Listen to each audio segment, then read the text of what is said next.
A last chorus for Your Ears Only. I'm David Alpern. I'm Melissa Exelberth with a quote from the news. Our reasoning doesn't sell movie tickets, I assume. That was 1979 Iranian hostage-taker Abbas Abdi on portrayal of the event in the Ben Affleck film Argo. Abdi said holding U.S. Embassy personnel for 444 days was prompted by fears of a U.S.-inspired counter-coup against the nation's new Islamic government. Now this. When I was just a little girl, I asked my mother, what will I be? Will I be pretty? Will I be rich? Here's what she said to me. Que sera, sera. Whatever will be, will be. Grammy-nominated jazz singer Sue Rainey has her own special take on Que Sera Sera and other trademark Doris Day songs in a CD called Heart's Desire and in a new show at Feinstein's Supper Club at the Loews Regency Hotel in New York this week. Her first New York nightclub engagement in 25 years. A veteran who's worked with stars including Dean Martin, Danny Kaye, Bob Hope, and Julie Andrews, Rainey will also put her own spin on classic tunes from her new Listen Here CD. Now to preview her performance and review her career for Your Ears Only, we're pleased to have Sue Rainey on the line. Welcome to our show. Oh, David, I'm so thrilled to be with you and Melissa, and that opening, that just touched my heart.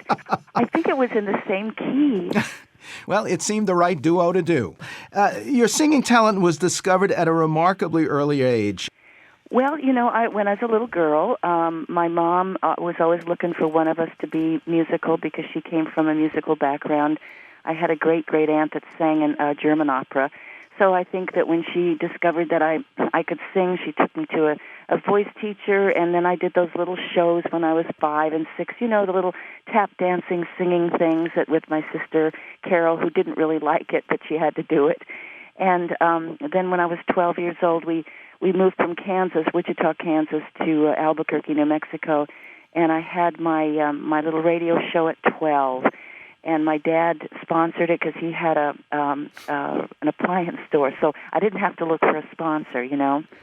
And then by the time I was about 14, 15, I had a little 15-minute TV show in Albuquerque. So I just that was just sort of my life as a kid, you know. Talk about signing with Capitol Records at 17 and working with Nelson Riddle, the great arranger for Frank Sinatra, Ella Fitzgerald, and so many others. What did you learn from him? Oh, my gosh, Melissa, first of all, that was just, you know, as being that young, I look back on it now and I realize how fortunate I was to be able to do that. I had gone to audition for the Ray Anthony TV show, and somebody called Lee Gillette, who was head of Capitol at the time, to come over and listen to the audition. And in those days, I guess big radio or big record producers, A&R people would come out, and he did. And I wasn't signed that very evening, but I did a little EP, as they used to call extended plays, with Ray Anthony. And then I was signed to Capitol, and the very first thing I did was just a song called Careless Years, which was a single.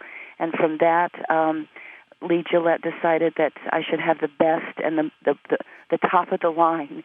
And what a wonderful man he was. He was not only so talented, he was so kind, and he would call on me as the girl singer. Sometimes he would take bands out and do one-nighters and things. He was a musician at heart, but he had gotten so lauded and so respected by his work with Sinatra and everybody. And I just, as a little girl, I was extremely fortunate, and he was very kind and wonderful to me. Those were good memories for me. That was Nelson Riddle. Your Doris Day CD was recorded in Capitol Records Studio A, where you cut your first record in 1956. It must have been pretty emotional.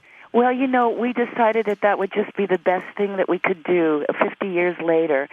And, of course, I had gone in and out of that studio at times because I was in the jingle business and all that, but never since Nelson Riddle with the full string orchestra in Studio A at Capitol did I have that happen again until we decided to go and record there with the Doris Day thing. And, yes, I had somebody that wanted to put it on DVD and stuff, and I said, "Oh gosh, no, I'm so nervous, and it's such a remarkable feeling in its own. I'll just put it in my mind and keep it forever." Why 25 years since your last New York nightclub appearance? You know, David, I know I've been asked that, and I did do some things with Michel Legrand on the outskirts, like on Flushing, New York, and did some things like that, but never a job inside, a club. And I guess it's because I'm kind of a homebody. I don't really like traveling that much. I never really did like traveling that much, but of course you have to do it from time to time because it's part of the career. But I began to teach at a music school here, Dick Grove Music, and then I started to vocal coach, and it just seemed my life was peaceful and laid back, and I would play clubs, and then every once in a while I would go out of the country to Japan or Europe or something, but just never got back to New York. I always wanted to play Feinstein's because I love Michael Feinstein so much. I love what he's done and is doing for the music business in itself, and just his archival background to just keep the music alive. But it just never seemed to work out. It just never happened.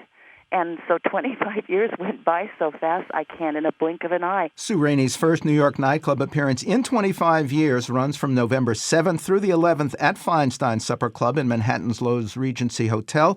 Her most recent CDs are Listen Here and Heart's Desire, a tribute to Doris Day. Her website is SueRaineySRO.com, and here's a little listen from Listen Here. Come to me, my melancholy baby.